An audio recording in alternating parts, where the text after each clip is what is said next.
बथे बंधना गुरुदेव। हाँ जी।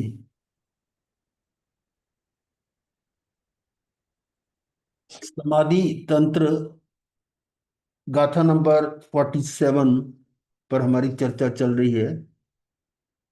और उसमें हमने अभी ये जो गाथा का टीका पढ़ी थी उसको मैं फिर से पढ़ रहा हूं।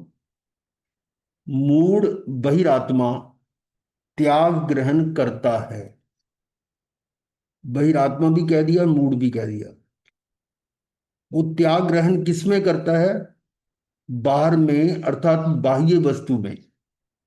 जो बाहर की यानी अपने से अतिरिक्त आत्मा के बाहर जो है वो उसको बाह्य वस्तु में वस्तु को ग्रहण करता है। त्याग भी करता है, ग्रहण भी करता है। त्याग कैसे करता है? द्वेष के उदय के कारण, अभिलाषा के अभाव के कारण। उससे द्वेष है और उसको प्राप्त करने की इच्छा नहीं है, यानी अभिलाषा का अभाव। अभाव का मतलब है नहीं, अभिलाषा नहीं है। इस कारण मूढ़ आत्मा यानी बहिरात्मा उसका बाह्य वस्तु का त्याग करता है।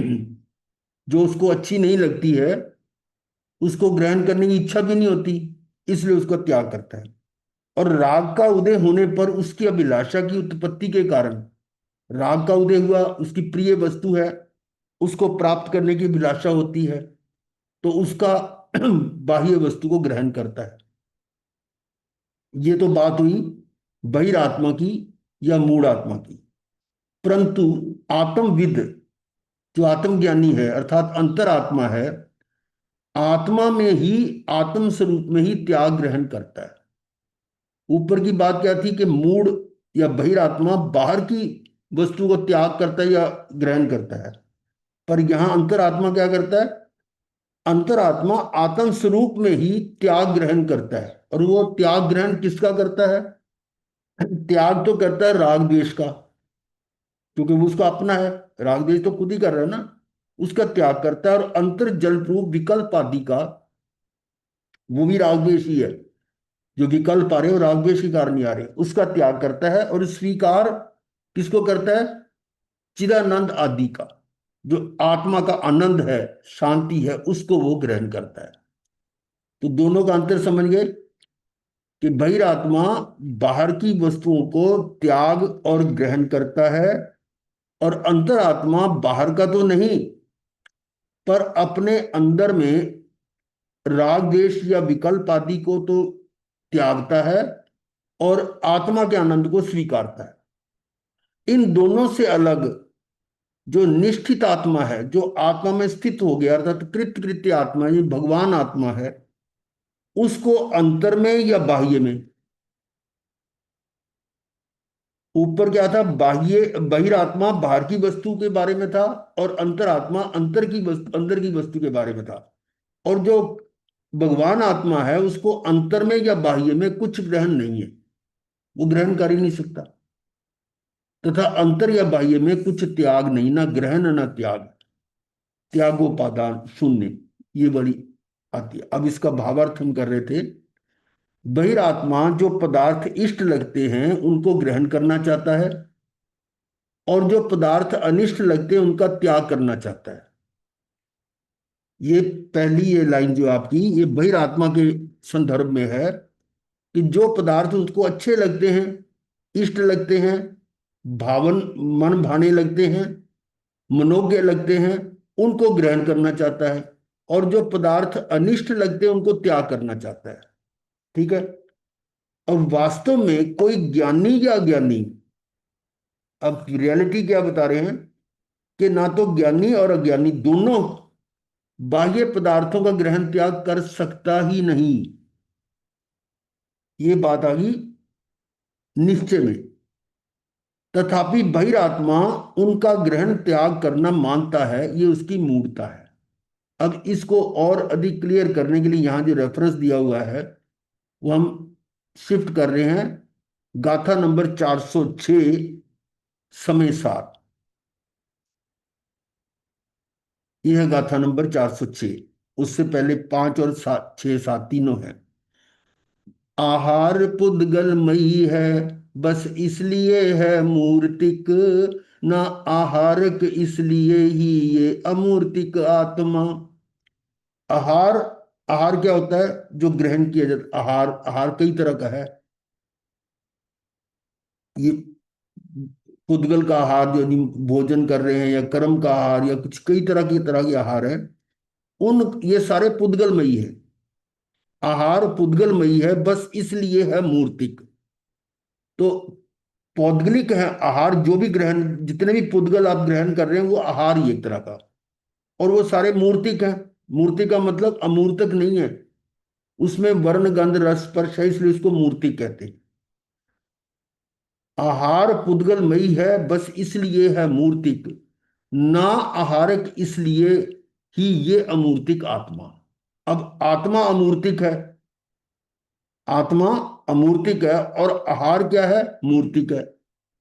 दोनों चीज समझ आ गई कि आहार तो मूर्तिक है और आत्मा अमूर्तिक है।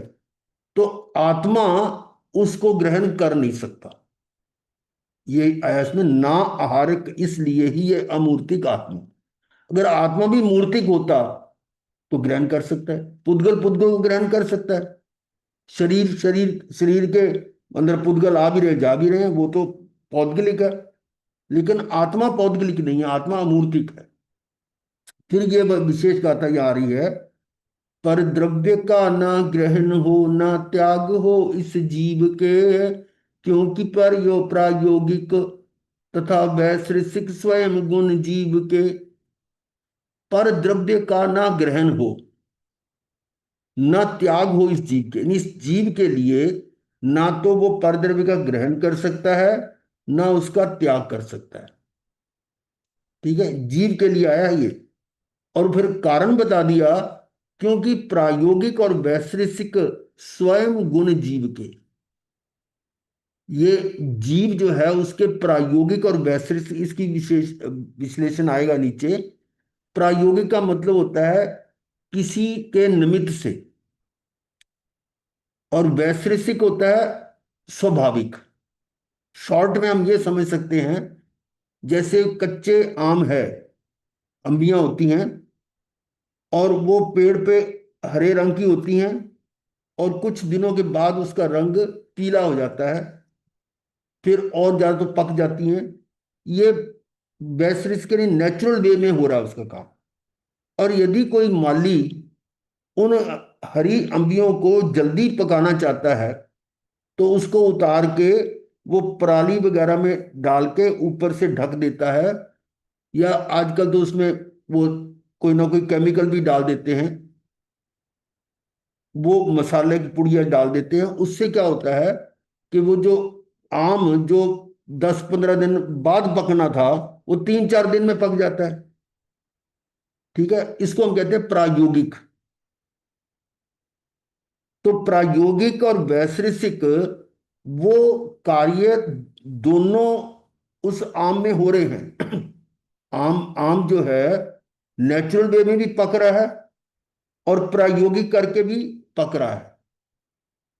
ठीक है, वो टाइम का फर्क हो सकता है कि जो 15-20 दिन में पकना था वो 3-4 दिन में पक जाता है, परंतु उसमें पकने का गुण आम के अंदर है। अगर आम की जगह मान लो पत्थर का आम हो, या मिट्टी का आम बना हुआ हो, वो आजकल मॉडल से आ जाते हैं ना उसके, मिट्टी के खिलौने जैसे होते हैं, आम बना हुआ है।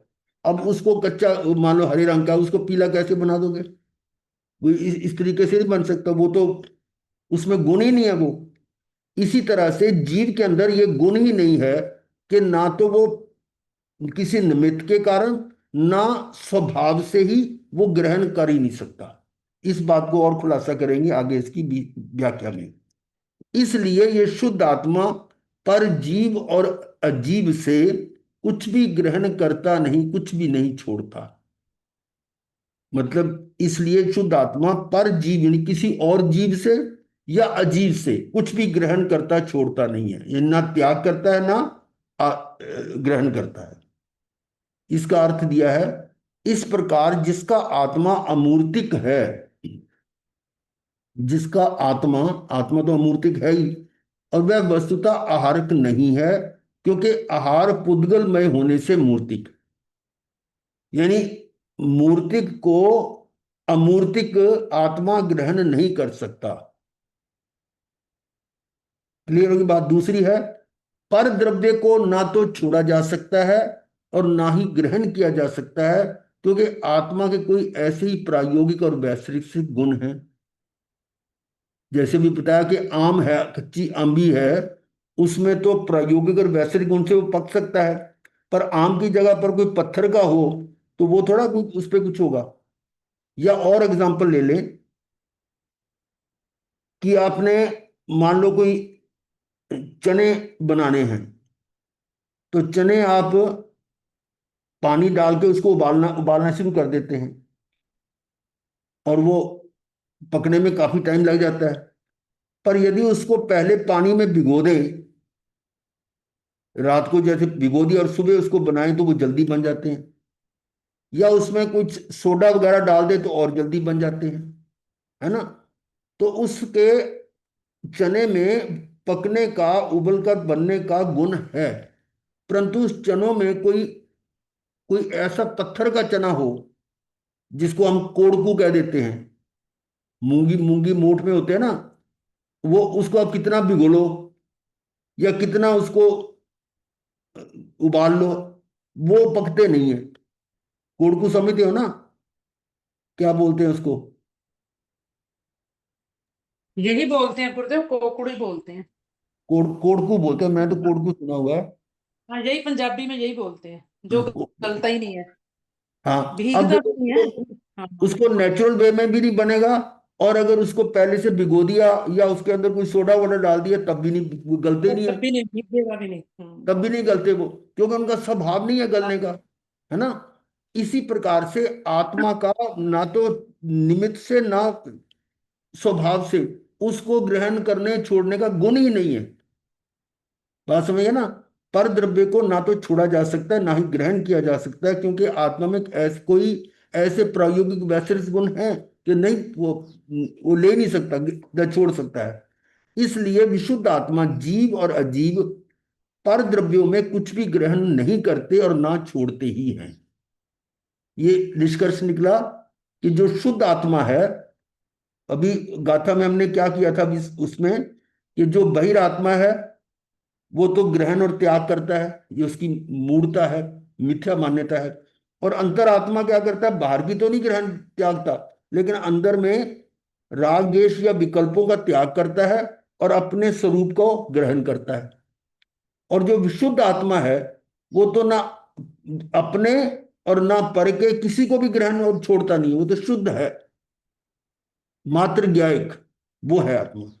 ध्यान रहे, यहां प्रायोगिक से आशय पर निमित्त से उत्पन्न होता है। प्रायोगिक का मतलब, ये शब्द आया था ना बीच में, प्रायोगिक, ये इसका मतलब है पर निमित्त से उत्पन्न होता है, उसको प्रायोगिक कहते हैं। और वैश्रिक का आशय स्वाभाविक रूप से ही उत्पन्न होता है, जो नेचुरल वे में है। तात्पर्य यह है कि ना तो आत्मा के स्वभाव में ही ऐसी बात है, आत्मा का स्वभाव ही नहीं है उसको, जैसे वो पत्थर या कोड़कू का स्वभाव ही नहीं है गलना, ऐसी आत्मा के स्वभाव में भी ऐसी बात है कि पर द्रव्य को ग्रहण करे या छोड़े, ये हो ही नहीं सकता। कि ना तो आत्मा के स्वभाव में ऐसी बात है कि पर द्रव्य को ग्रहण करे और छोड़े, और ना किसी निमित्त के कारण वह ऐसा करे। स्वभाव से भी नहीं करता और निमित्त से भी नहीं करता, ऐसी कोई विविधता है, यानी ये उसका गुण है। अतः आत्मा पर द्रव्य को ग्रहण करे या छोड़े, ऐसी कोई बात ही नहीं बनती। समझ आ गई होगी। आगे और क्लियर करते हैं।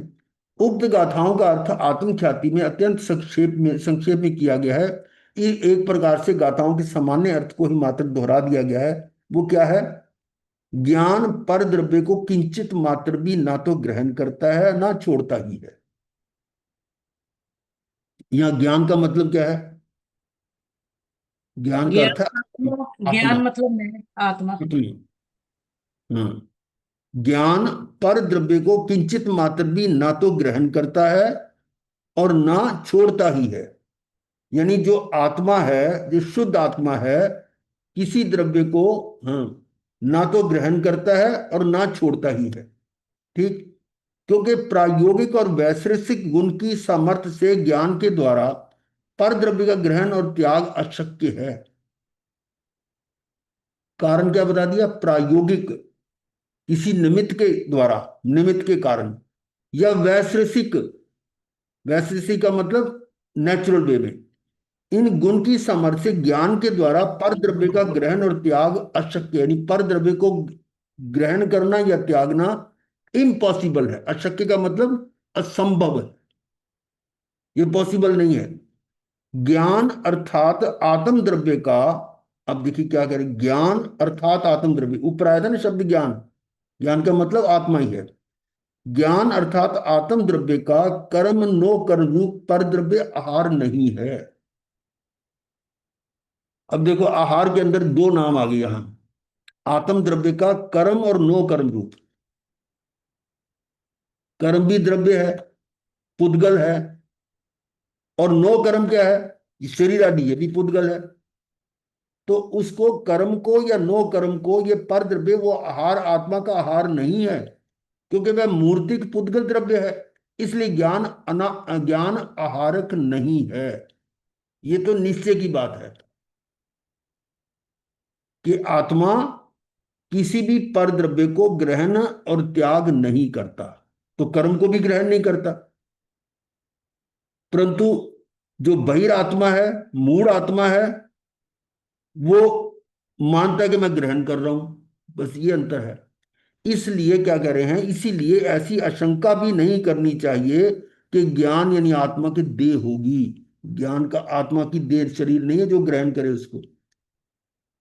अब आगे और क्लियर कर रहे हैं, यद्यपि आचार्य जयसेन तात्पर्य वृत्ति में इन गाथाओं का अर्थ आत्मख्याति के समान ही करते हैं, तथापि वे प्रायोगिक और वैश्विक का अर्थ स्पष्ट करते हुए लिखते हैं कि प्रायोगिक कर्म संयोग जनित वैश्विका स्वभावता, यानी प्रायोगिक जो है वो कर्म संयोग से होता है, कर्म संयोग जनित, यानी किसी के निमित्त से।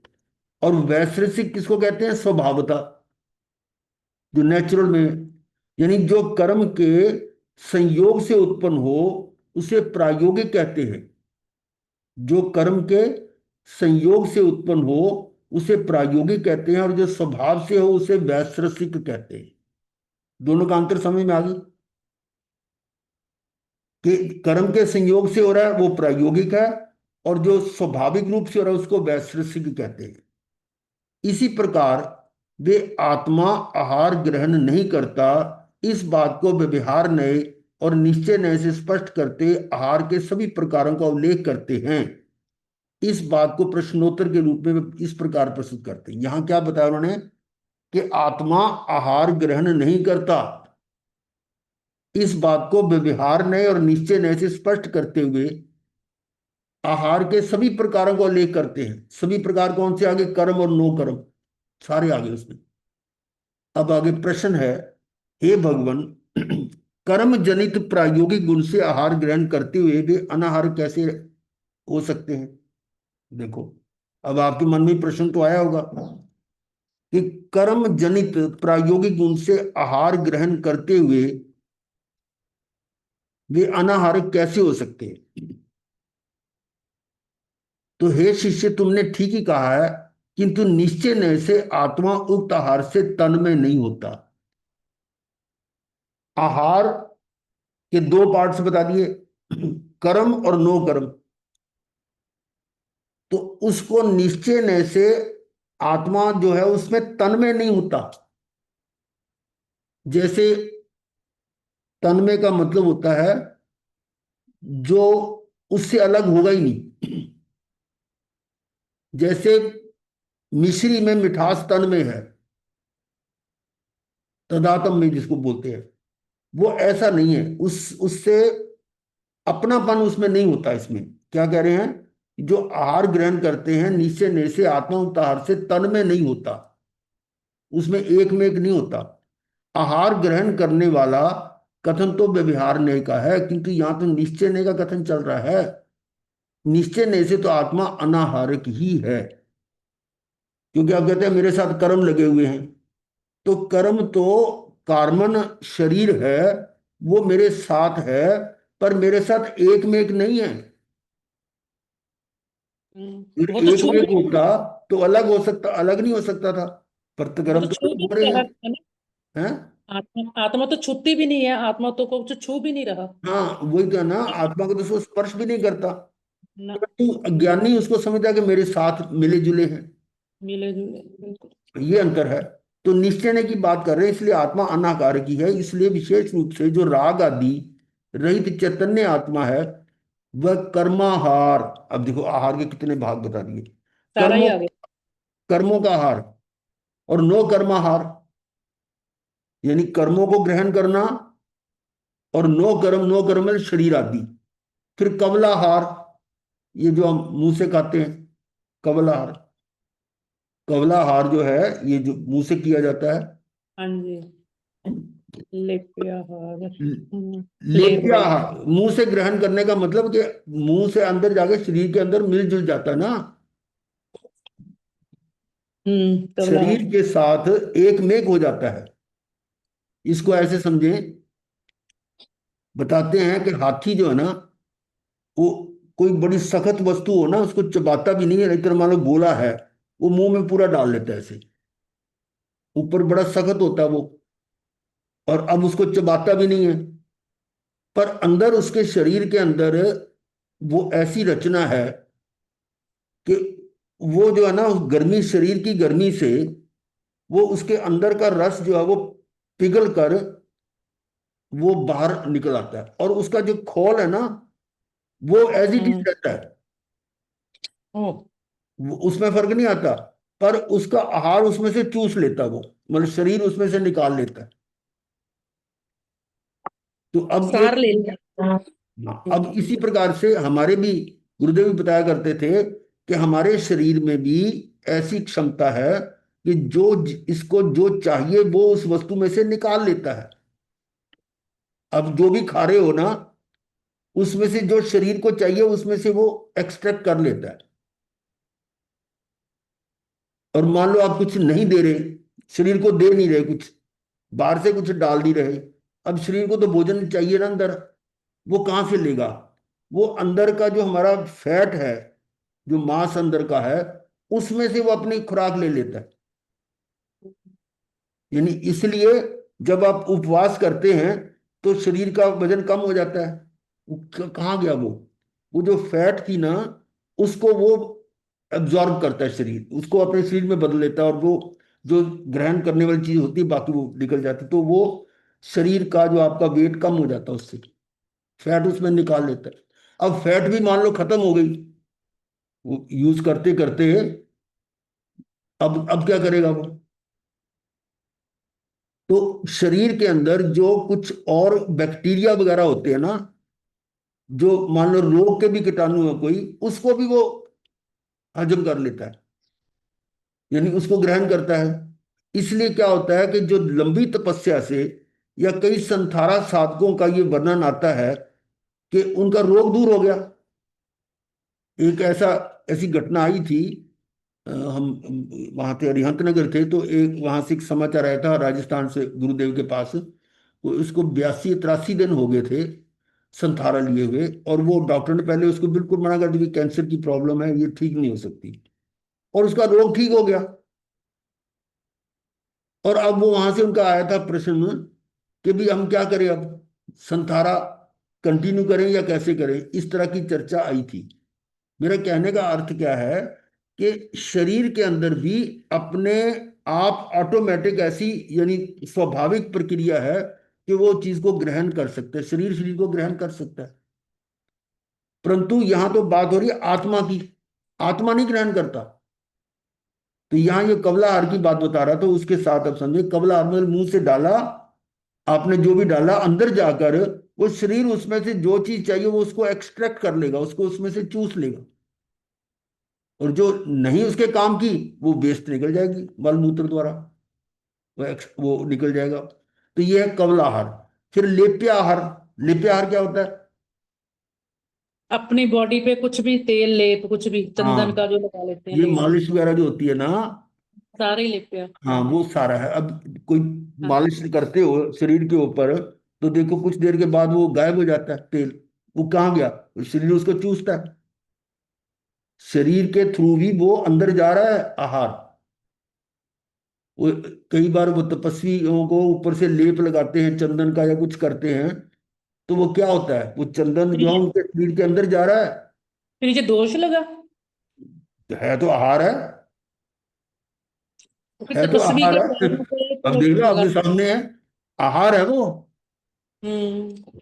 यहां तक कि आपने मान लो सोने की चूड़ी पहनी हुई है, हाँ हाँ, वो भी बिल्कुल बिल्कुल। वो भी आपका शरीर खींच रहा है उसमें से।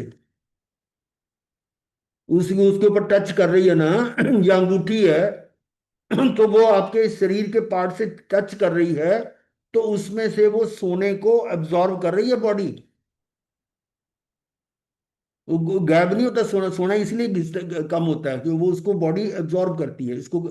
ये मतलब साइंटिफिकली प्रूव्ड है कि शरीर जो है वो उसको एब्जॉर्ब करता है। तो जो बोलते मच्छर बनना बोलते इसलिए पोषद में गोल्ड वो स्वर्ण पचम ये सारा आता है। ये तो अपना विवेक है। वैसे तो हैं? ये होता है कि अपने वस्त्रालंकार सारे त्यागते हैं। हाँ हाँ आता है ना। हाँ जी, उसमें आता है ना, बिल्कुल बिल्कुल उसमें आता है कि ये स्वर्ण पचखाई माना माला तो विलेपन इसका बता कारण था। यही होगा कि वो हाँ वस्तुओं का जो आप शरीर पर धारण कर रखी हैं, वो भी तो आहार के रूप में प्रयोग हो रही हैं। बिल्कुल बिल्कुल। ये है। तो ये जो कर्माहार, नो कर्माहार, कबलाहार, लेप्याहार, ओजाहार, ओजहार, ओज है एक तरह की शक्ति है जो मतलब उसमें ग्रहण की जाती है। और वैसे इसको हम ज्यादातर लेते हैं जब जीव गर्भ में आता है, तो जो माता पिता के द्वारा प्रदत्त वो स्थान पर जो आहार होता है, वो रज और कण से मिला हुआ, वो ओज आहार कहलाता है। जो फर्स्ट उसका आहार है, पहला प्रथम आहार जो ओज आहार है।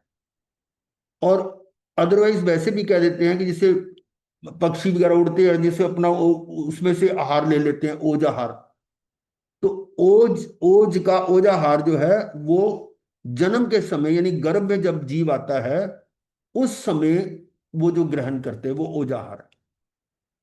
और फिर मांसाहार, ये मांसाहार क्या है? क्या मतलब इसका? मांसाहार नहीं है ये। मन से जो ग्रहण यस होता यस यस यस। मानस, मानस का आहार यानी मन का आहार, मन से भी आहार है। देखो, इसका मतलब मन से भी अगर आपने सोच लिया तो देखो आहार आ गया आपका। उपवास किया हुआ है और कोई सामने बैठा कोई ऐसी चीज खा रहा है, तो आपके मन में आ गया कि अब आज तो मेरा उपवास है। तो अंदर में मन में भाव आ गया कि भाई ये खाना खा सकता था अगर उपवास ना होता। तो मन से आहार हो गया। तो ये सारे आहारों के टाइप बताए, कर्माहार, नो कर्माहार, कबलाहार, लेप्याहार, ओजाहार, मांसाहार रूप से जीव अजीव द्रव्यों के बीच से सचित अचित आहार किसी को भी कुछ ग्रहण नहीं करता। मतलब ये जीव, जीव अजीव द्रव्यों में से कोई भी किसी प्रकार से, ये जो आत्मा है ना ऊपर लिखा हुआ है, है। ये आत्मा जो ये क्या है, विशेष रूप से जो राग आदि रहित चैतन्य आत्मा है, वो इन किसी का भी आहार ग्रहण नहीं करता। जीव अजीव द्रव्यों के बीच से सचित अचित आहार किसी को भी कुछ ग्रहण नहीं करता, ना छोड़ता ही है। इस कारण नो कर्म आहार में जो शरीर है वह जीव स्वरूप नहीं है। भी ये जितना भी आहार है वो शरीर ग्रहण कर रहा है, तो मैं तो ग्रहण कर नहीं सकता, इसका मतलब मैं शरीर नहीं हूं। थोड़ा और तरीके से सोचो, ये ग्रहण कर रहा है ना, अभी मैंने बताया कबला आहार है वो, या दूसरा आहार है जो शरीर उसको ग्रहण कर रहा है, और शरीर ग्रहण कर रहा है और आत्मा ग्रहण कर नहीं सकता, इसका मतलब मैं शरीर नहीं हूं। ये बात इसमें निकल के आ रही है ना कि वो इस कारण नो कर्म हार में जो शरीर है वह जीव स्वरूप नहीं है, यानी जीव का स्वरूप नहीं है। और शरीर के अभाव में शरीर रूप द्रव्य लिंग भी जीव का स्वरूप नहीं है। हम्म, शरीर के अभाव में शरीर रूप द्रव्य लिंग हम्म, भी जीव का स्वरूप नहीं है। द्रव्य लिंग मतलब ये पुरुष है या स्त्री है, शरीर की बात नहीं, वो उसके लिंग की बात करें, वो भी जीव नहीं है। हम्म, यहां ये बात भी आती निकल के कि ये शरीर रूप जो द्रव्य लिंग है वो भी मैं ग्रहण नहीं कर सकता। हम्म, तो इसका अर्थ क्या हुआ कि जैसे शरीर मुक्ति का कारण नहीं है, हम्म, तो ये द्रव्य लिंग भी मुक्ति का कारण नहीं है। कोई नगन दिगंबर हो गया तो उसका मतलब ये नहीं कि वो मुक्त हो गया। हम्म, मुक्त होने का कारण तो एक है, आत्मा, आत्मा के अंदर स्थित होना, आत्मा के आश्रय में जाना, वही मात्र कारण है, दूसरा कोई कारण हो ही नहीं सकता। तो इससे से निकल के आ सकती बात ये कि ये जो लिंग है ना, उसका भी हमारी मुक्ति के साथ कोई संबंध नहीं है। अगर लिंग से मुक्ति होती तो सारे जानवर जितने सारे दिगंबर हैं, ये गाय भैंस घोड़ा कुत्ता सब क्या है, बोलो कौन है दिगंबर नहीं है? दिगंबरी है। सारे दिगंबर हैं, फिर मुक्त हो जाने चाहिए थे। हम्म, हम्म हम्म, इसका अर्थ क्या है कि लिंग से कोई मतलब नहीं है, लिंग और वेद से मुक्ति का कोई मतलब नहीं है, हमने बना लिया है। परंतु ये भी है, द्रव्य लिंग जो है वो, और दूसरा होता है भावलिंग जो भावों से है। इंपॉर्टेंट तो भावलिंग है, और जो भावलिंग ही होगा वो द्रव्यलिंग होगा ही होगा। आज सुबह ही कहा है गुरुदेव ने, बिल्कुल सुबह को। नहीं तो भावलिंग ही नहीं मानोगे इसको। हम्म, अभी आप मान लो घर में बैठे हुए कहोगे कि हम तो भावलिंगी हैं, हम तो वो है, पर वो उसकी कितनी डिग्री पर है? वो द्रव्य कभी लिंग कभी आएगा। तो फुल नहीं है उसमें, हो तो घर में रह नहीं सकते, हम्म फिर घर में नहीं रह सकते, फिर वो भाव ऐसे विरक्ति हो जाएगी उसके। तो शरीर के अभाव में शरीर रूप द्रव्य लिंग भी जीव का स्वरूप नहीं है, इस प्रकार निश्चय नहीं से जीव के आहार नहीं है, ये जीव का आहार कोई है ही नहीं। इन गाथाओं का भावार्थ में पंडित जयचंद छाबड़ा इस प्रकार करते हैं कि ज्ञान स्वरूप आत्मा अमूर्तिक है, वही रिपीट हो रही चीजें, और आहार तो कर्म नो कर्म रूप पुद्गल में मूर्तिक है। जो आहार है वो कर्म या नो कर्म रूप, नो कर्म में तो सारा शरीर आदि सारी चीजें आ गई, ये सब पुद्गल में है। इसलिए परमार्थता आत्मा के पुद्गल में आहार नहीं है। परमार्थ में निश्चय से निश्चय से। आत्मा के लिए पुद्गल में आहार नहीं है, और आत्मा का ऐसा ही स्वभाव है, आत्मा का ऐसा ही स्वभाव उसका गुण ही है। क्योंकि ग्रहण गुण किसका है? आप देखिए, 6 द्रव्यों में से धर्म, अधर्म, आकाश, काल, पुद्गल और जीव, इन 6 में से ग्रहण गुण किसका है? उद्गल का। पुद्गल का, और का ही। किसका है ही नहीं। आत्मा का ये, और एक गुण में विशेषता, विशेष गुण है, जो गुण किसी एक का विशेष गुण है वो दूसरे का नहीं हो सकता। और आत्मा का गुण है जानना, और ये जानने का गुण पुद्गल में नहीं हो सकता, और पुद्गल का गुण ज्ञान में नहीं हो सकता, आत्मा में नहीं हो सकता। तो आत्मा का स्वभाव ही यह है कि वो ग्रहण कर ही नहीं सकता, पर द्रव्य को कदापि ग्रहण नहीं करता। स्वभाव रूप परिणमित हो या विभाव रूप परिणमित हो, देखो स्वभाव से या विभाव से, विभाव का मतलब किसी निमित्त के थ्रू, तो परिणमित हो, अपने ही परिणाम का ग्रहण त्याग होता है, चाहे वो प्रायोगिक है या विसरसा है, पर वो अपने गुण को, अपने परिणाम को तो ग्रहण करता है। अपना परिणाम क्या है? अपना परिणमन होना उसमें, ये राग द्वेष जो है वो उसके अंदर का ही परिणमन है ना। अगर वो करता है तो उसका तो ग्रहण त्याग हो सकता है, और पर द्रव्य का ग्रहण त्याग तो किंचित मात्र भी नहीं होता। ये ये पॉइंट जरा समझने वाला है कि आत्मा का ऐसा ही स्वभाव है कि वह पर द्रव्य को कदापि ग्रहण नहीं करता, पर द्रव्य को तो ग्रहण कर ही नहीं सकता। स्वभावता परिणमित, स्वभाव रूप परिणमित हो या विभाव रूप परिणमित हो, अपने ही परिणाम का ग्रहण त्याग होता है। चाहिए राग द्वेष किसका परिणाम है? आत्मा का ही है ना, आत्मा का ही है। उसको ग्रहण त्याग कर सकता है। पर द्रव्य का ग्रहण त्याग तो किंचित मात्र भी नहीं होता। इस प्रकार आत्मा के आहार ना होने से उसके देह ही नहीं है। ये प्रूव कर दिया कि आत्मा शरीर से कैसे भिन्न है। ये एक तरह से टेक्निक जिसको कहते हैं ना, तर्क सहित, जिस तरह वो लेबोरेटरी में प्रूव कर देते ना, तो हेंस प्रूव्ड आ गया ये कि आत्मा क्योंकि आहार नहीं लेते इसलिए वो शरीर है ही नहीं। शरीर तो आहार लेता है और आत्मा आहार लेती नहीं है, इसलिए वो देह नहीं है, आत्मा शरीर नहीं है। ये बात हमने बहुत अच्छी तरह समझ ली है कि आत्मा शरीर दोनों अलग अलग हैं। पर यहां देखो किस तरह से प्रूव किया है इसको। आगे आ रहे हैं, इन गाथाओं का भाव स्वामी इस प्रकार स्पष्ट करते हैं। भगवान आत्मा यानी शुद्ध आत्मा पर द्रव्य के एक रज कण का भी ग्रहण त्याग नहीं कर सकता। पर द्रव्य के एक रज कण, एक परमाणु को भी त्याग ग्रहण नहीं कर सकता। कर सकता है? नहीं कर सकता। कोई भी जीव आत्मा पर द्रव्य को ग्रहण नहीं कर सकता, एक परमाणु को भी ग्रहण नहीं कर सकता। और मूढ़ आत्मा क्या कह रहा है कि हाँ ये तो मेरा है, उस पर अपना आधिपत्य, स्वामित्व, उसके प्रति आसक्ति करता है कि नहीं करता? वो उसका स्वभाव नहीं है आत्मा का, यानी वो भगवान आत्मा नहीं बल्कि बहिरात्मा, मूढ़ आत्मा है। वो है कि भगवान आत्मा पर द्रव्य के एक रज कण का भी ग्रहण त्याग नहीं कर सकता, ऐसा ही आत्मा का स्वरूप है।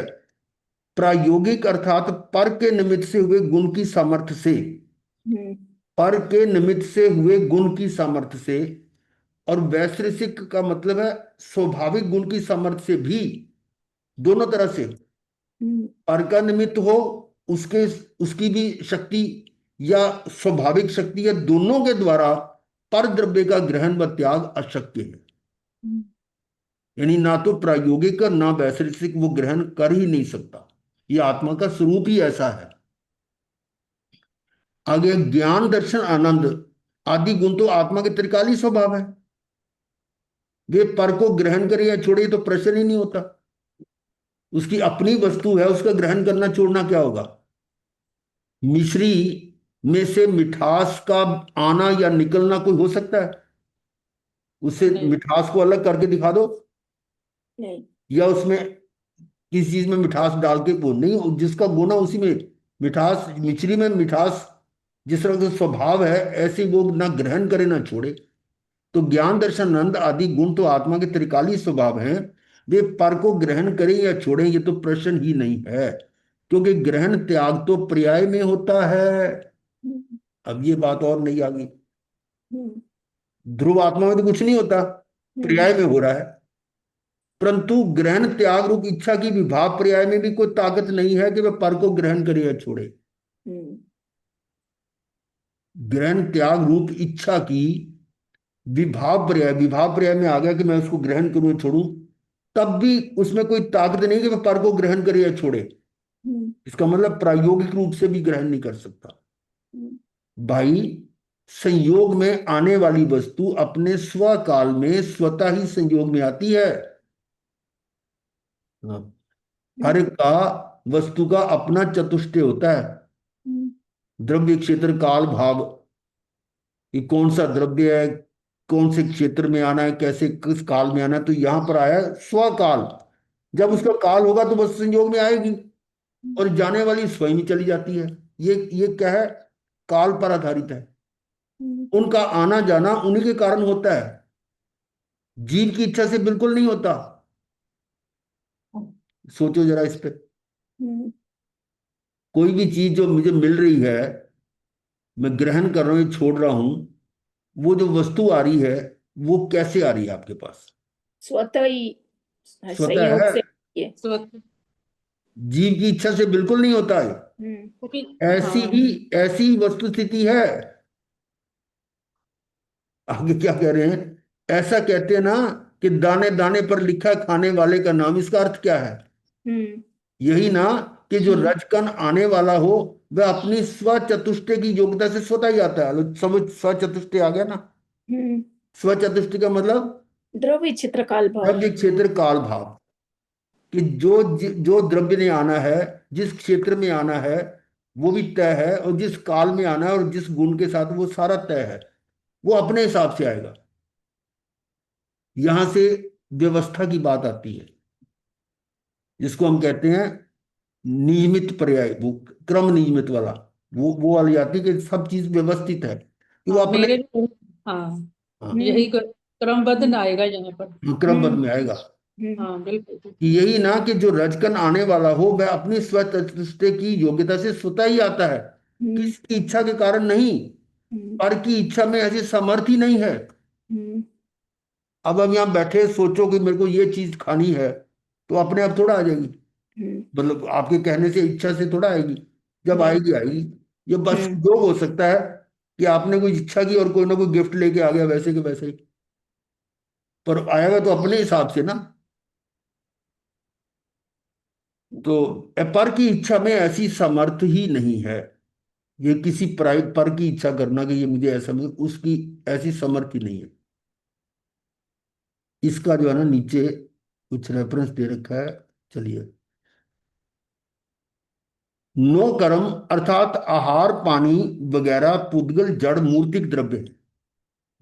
नो कर्म शरीर आदि और आहार पानी जो भी ले रहे हैं वगैरह पुद्गल जड़ मूर्तिक द्रव्य है, और आत्मा चेतन अमूर्तिक द्रव्य है। ठीक है। रोटी दाल भात शाक आदि मूर्तिक द्रव्य रूप आहार आत्मा के हैं ही नहीं, ये भी क्लियर है। ये जो मूर्तिक आहार रोटी दाल वगैरह, तो अब हम बोलते ही है कि मैं खाना खा रहा हूं, मैं रोटी खा रहा हूं, मैं दाल खा रहा हूं, ये कर रहा हूं, पर वास्तव में तो मैं तो ग्रहण कर ही नहीं सकता, शरीर ही ग्रहण कर रहा है। ये मूर्तिक द्रव्य हैं, आहार आत्मा के है ही नहीं, क्योंकि आहार मूर्तिक द्रव्य है और आत्मा अमूर्तिक है। तो अमूर्तिक चेतन द्रव्य को मूर्तिक जड़ का आहार कैसे हो, इसलिए आत्मा आहारक नहीं है। सारा ही क्लियर कर दिया। अमूर्तिक है, वो मूर्तियों को कैसे ग्रहण कर सकता है, नहीं सकता। इसलिए आत्मा आहारक नहीं है। क्लियर हो गया। अब है अरूपी आत्मा। अरूपी मतलब अमूर्तिक आत्मा रूपी कर्म नो कर्म को ग्रहण करे एवं छोड़े, ये संभव नहीं है।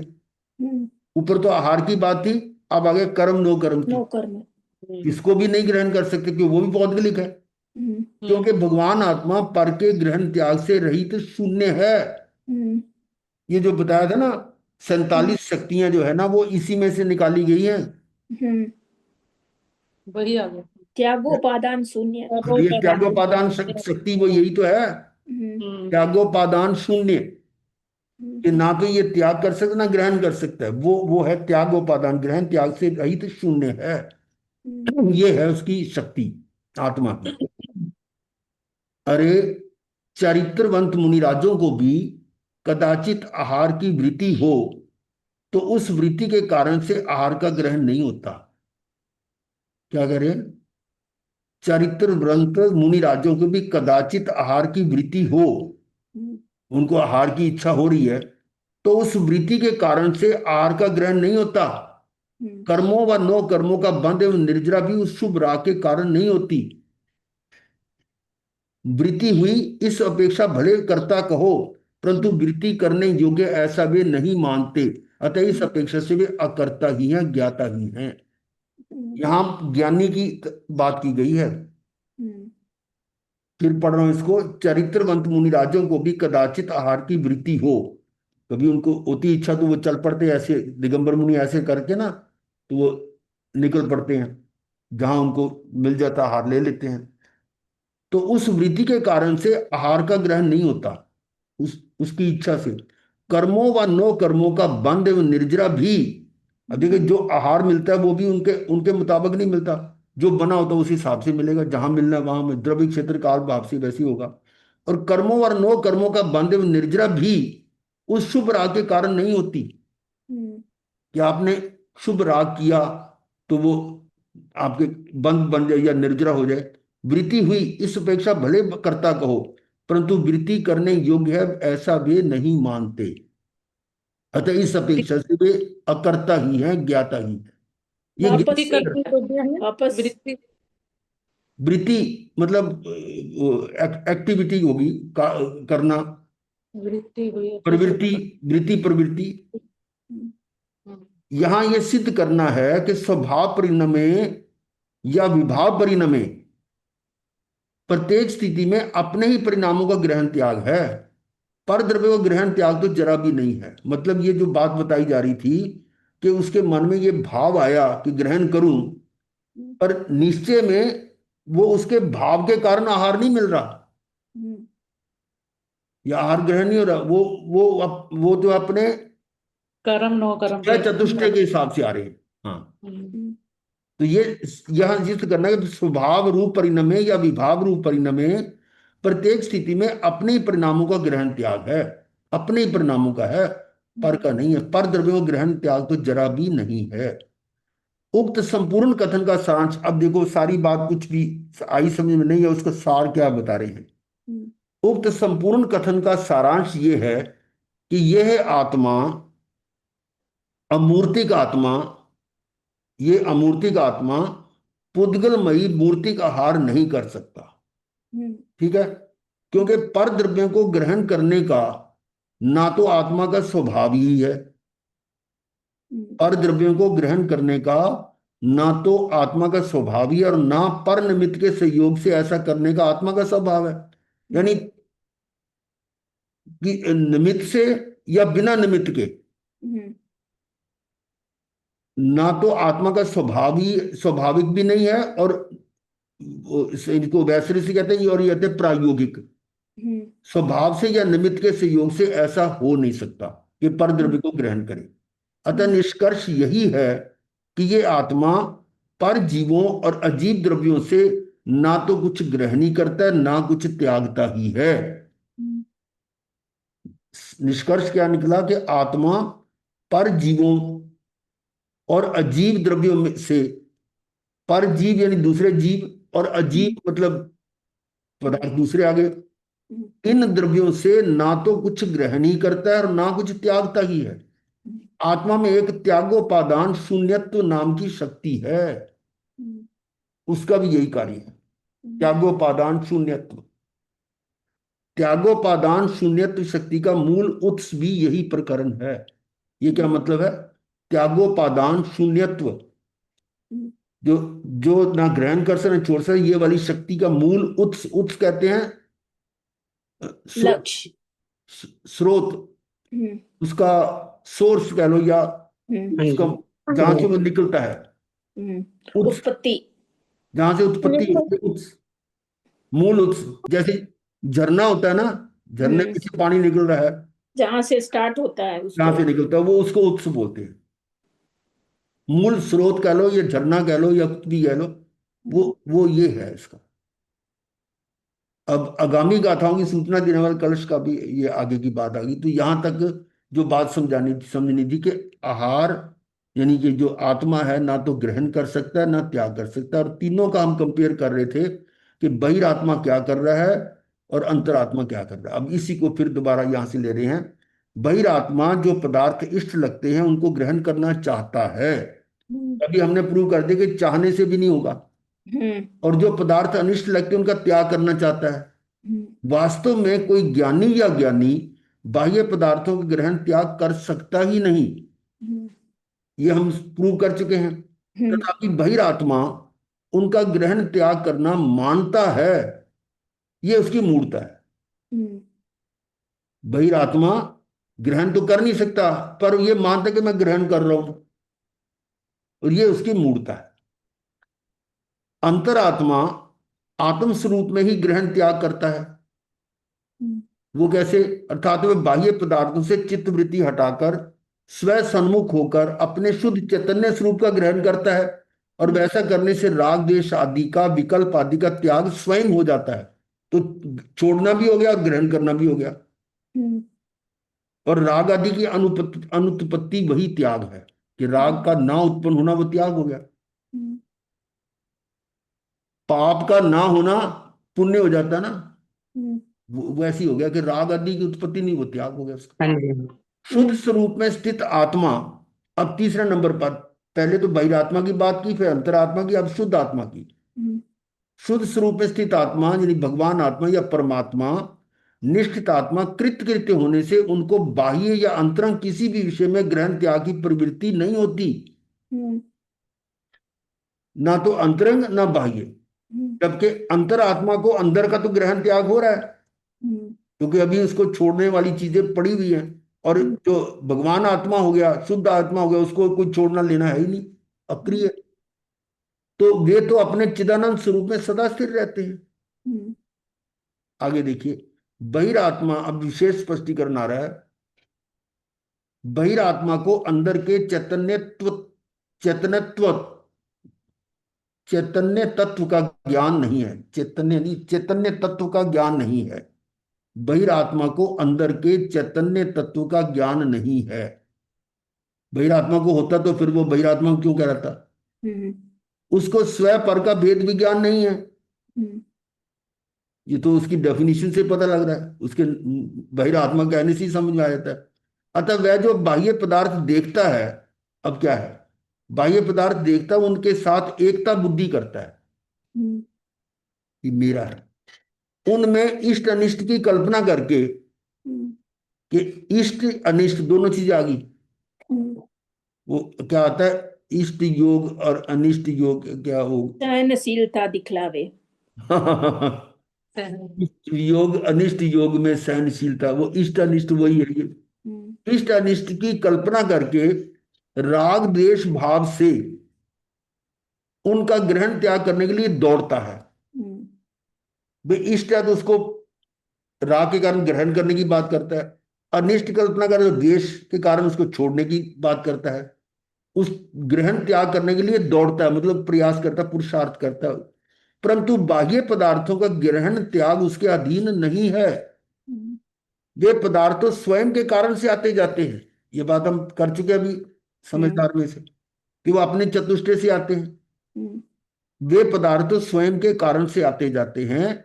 विपरीत मान्यता के कारण उसका बाह्य ग्रहण त्याग राग द्वेष आदि द्वेष गर्भित है। हम्म, विपरीत मान्यता के कारण।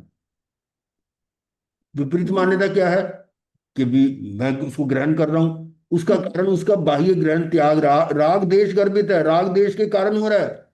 हम्म, और उसके अभिप्राय में आत्म स्वभाव का त्याग और विभाव तथा पर भावों का ग्रहण। हम्म, उसके अभिप्राय में आत्म स्वभाव का त्याग हो रहा है, तभी तो बाहिर आत्मा है वो। हम्म, और विभाव तथा पर भावों का ग्रहण हो रहा है। हम्म, ये बहिरात्मा की बात आ गई। आगे आ रहा है अंतरात्मा। अंतरात्मा के अभिप्राय में मान्यता में पर पदार्थों ग्रहण त्याग ही नहीं है। हम्म, अंतरात्मा के अभिप्राय में पर पदार्थों का ग्रहण त्याग ही नहीं है। अस्थिरता के कारण किंचित राग देश की वृत्ति उत्पन्न होती है। अस्थिरता के कारण बता, समझ गए ना? हाँ। हाँ जी, हाँ अस्थिरता जी। की स्थिति। भूमिका अनुसार किंचित जैसा हाँ, राग। जैसे। वो पहले हम इस पर चर्चा कर चुके हैं। अस्थिरता के कारण किंचित राग देश की वृत्ति उत्पन्न होती। किंचित क्यों? क्योंकि अनंतानुबंधी तो है बंदी नहीं नहीं, है। बचे हाँ हुए जी, हैं। हाँ हम्म, जी, हाँ और जी। मान लो छठे सातवें पे तो बहुत ही कम है किंचित। हम्म, उसकी वृत्ति उत्पन्न होती, परंतु उसके साथ भी उसकी एकता नहीं है, स्वामीपना नहीं है। हम्म, क्योंकि अंदर से वो, उसको वेद विज्ञान रहता है। हम्म, तो इसलिए उस स्वामीपना नहीं है। वह वृत्ति भी आत्म स्वरूप का ग्रहण होने पर, उसमें स्थिर होने पर स्वयं विनष्ट हो जाती, मिट जाती। अब वो उस वृत्ति आई उसके अंदर कि मैं इसको ग्रहण कर रहा हूं या छोड़ रहा हूं, वो भी जब अपने आत्म स्वरूप में जाता है तो वो वाली स्थिति भी स्वतः। मिट जाती है। तो ये थी गाथा नंबर 47। अंतर में त्याग ग्रहण करने वाला अंतरात्मा किस प्रकार करेगी, हम चर्चा अगली गाथा में करेंगे। तो बीच में एक भजन ले लेते हैं, ज्यादा भारी ना पड़ जाए ना तुम्हारे। हम्म। ओ, ओ, हाँ, ये लाइनें दो चार बोलते हैं। देखा जब अपने अंतर को, कुछ और नहीं भगवान हूं मैं, पर्याय भले ही पामर हो, अंदर से वैभववान हूं मैं, देखा जब अपने अंतर को। यानी अंतरात्मा की बात कर रहे हैं, उस समय वो अपने आप को परमात्म स्वरूप को जान रहा है। पर्याय भले ही पामरो, जो परिवर्तन हो रहा है वो पर्याय में हो रहा है ना। पर्याय भले ही पामर हो, वो चाहे निकृष्ट हो, पर्याय अशुभ हो, विकारी हो, पर अंदर से मैं आत्मा वैभवान ध्रुव आत्मा, मैं शुद्ध आत्मा ही हूं। ये इस दोनों लाइनों का अर्थ निकलता है, काफी क्लियर हो रहा है। चैतन्य प्राणों से जीवित नित, इंद्रिय बल श्वासोश्वास नहीं। चैतन्य प्राणों से जीवित नित, इंद्रिय बल श्वासोश्वास नहीं। हूँ आयु रहित नित अमर अजर, सचिदानंद गुण की खान हूं मैं, देखा जब अपने अंतर को। इसमें ना आत्मा की कितनी शक्तियां, कई नाम आए हुए हैं। चित्ती शक्ति, जीवित, वो कौन सी जीवित, जीवित शक्ति है ना, जीवित रह रहा प्राणों से, तो वो जीव, जीव की जो शक्ति है, चित्ती शक्ति, चैतन्य प्राणों से जीवित नित, इंद्रिय बल श्वासोश्वास नहीं। इसका मतलब मैं जीवित हूं अपने प्राणों से, और मेरे प्राण जो है वो मेरे साथ हैं। इसलिए वो प्राण तो अनादि अनंत काल से त्रिकालिक हैं, शाश्वत हैं, इसलिए मैं जीवित हूं। तो मेरे चैतन्य प्राण जो है वो मेरे स्वभाव में है, मेरे मेरे गुण में है, और वो मुझसे अलग हो नहीं सकते, इसलिए मैं मर नहीं सकता। ठीक है ना। जीवित नित, चैतन्य प्राणों से जीवित नित, इंद्रिय बल श्वासोश्वास नहीं। और ये 10 प्राण जो अब आत्मा शरीर के हैं, वो मैं नहीं हूं। इंद्रिय बल यानी इंद्रियों के, 5 इंद्रियों के हो गए, मन वचन काया के हो गए 3, 8 और श्वासोश्वास 9, और आयुष प्राण 10। हूँ आयु रहित नित अमर अजर, मैं इन इन सब 10 प्राणों से रहित हूं। और जीवित किससे हूं? अपने चैतन्य प्राणों से, इसलिए मैं अमर अजर हूं। सचिदानंद गुण की खान हूं, ये आनंद वाला मेरा गुण है। सतचिद आनंद, सत मतलब आत्मा, आत्मा के आनंद की गुणों की खान हूं मैं। आधीन नहीं संयोगों के, पर्यायों से अप्रभावी हूँ। आधीन नहीं संयोगों के, पर्यायों से अप्रभावी हूँ। स्वाधीन अखंड प्रतापी हूँ, स्वाधीन अखंड प्रतापी हूँ। निज से ही प्रभुतावान हूँ मैं, देखा जब अपने अंतर को। कुछ और नहीं भगवान हूँ मैं, देखा जब अपने अंतर को। अधीन नहीं संयोगों के। अभी अभी भी हमने ये किया कि मैं कुछ ग्रहण कर ही नहीं करता ही नहीं और ना छोड़ता हूं, तो संयोग मेरे को क्या कर लेंगे? जब ये सिद्ध कर दिया कि आत्मा ना तो कुछ ग्रहण कर सकता है ना छोड़ सकता है, तो संयोगों के अधीन में कैसे हुआ? इसकी जरूरत ही नहीं है। और पर्यायों से अप्रभावी हूं, पर्याय जैसे ऊपर बताया कि वो भले पामर हूं, पर मैं तो शुद्ध हूं। मैं तो वही वैभवान अंदर है ना, पर्याय भले ही पामर हूं, अंदर से वैभवान हूं मैं। तो वो है पर्यायों से अप्रभावी हूं। स्वाधीन अखंड प्रतापी हूं। स्वाधीन, स्व का मतलब अपने अधीन हूं, मैं किसी दूसरे के अधीन नहीं हूं। जो सुख दुख है मेरे अपने किए हुए कर्मों के फल है, और मुझे अपने को अलावा कोई दूसरा कुछ कर ही नहीं सकता। और अखंड प्रतापी, प्रतापी का मतलब क्या होता है? प्रतापी, प्रताप, प्रताप मतलब जो वीर्य गुणी पूरा, है, प्रतापी अपना वीर्य गुणी हो गया बोलते हैं। जिसका यश हो, है जिसका यश प्रताप। अखंड प्रतापी। नहीं, प्रतापी, प्रताप जो है ना, ये वैसे कहते हैं कि जिसका बहुत बड़ा मतलब प्रभाव। वर्चस्व बोलते हैं ना। ऐश हैं? वैभववान का प्रभाव या विभुत्व। जैसे गुरुदेव महाराणा प्रताप का था प्रतापी, हाँ प्रतापी राजा हुए जैसे, हाँ वो जैसे मतलब बहुत उनका अ, मान सम्मान जो है वो ऐसा है।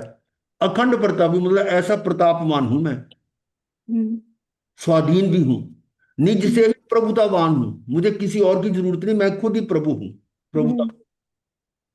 देखा जब अपने अंतर को, कुछ और नहीं भगवान हूं मैं, देखा जब अपने अंतर को। चलिए समय भी हो गया। चलो ये तो अच्छा है कि आज आपने डबल काम कर लिया, त्योहार भी हो रहा है और सत्संग भी हो रहा है, स्वाध्याय भी हो रहा है। मथे मंदावी महाराज जी, हाँ मथेन हाँ मंदावी महाराज जी। चलो उधर कर दे सब मंगल पाठ सुन लें। गुरुदेव की आज्ञा से चत्तारी मंगलम, अरिहंता मंगलम, सिद्ध मंगलम, मंगल स्वाहा पाठ मंगलम। हाँ एक सेकंड हाँ चेक गुरुदेव, हाँ सुन लीजिए मंगल पाठ सुन लो। गुरुदेव की आज्ञा से चत्तारी मंगलम, अरिहंता मंगलम, सिद्धा मंगलम, साहू मंगलम, केवली पनत्तो दमो मंगलम। चत्तारी लघुत्मा, अरिहंता लघुत्मा, सिद्धा लघुत्मा, साहू लघुत्मा, केवली पनत्तो दमो लघुत्मो। चत्तारी शरणम पवज्जामि, अरिहंते शरणम पवज्जामि, सिद्धे शरणम पवज्जामि, साहू शरणम पवज्जामि, केवली पनत्तं धम्मं शरणम पवज्जामि। चार मंगलिक चार उत्तम, चार शरणा और न शरणा कोई, जो भव्य प्राणी आदर से अजर अमर पद। चलो मथे ओम। गंगा हम्म। मथे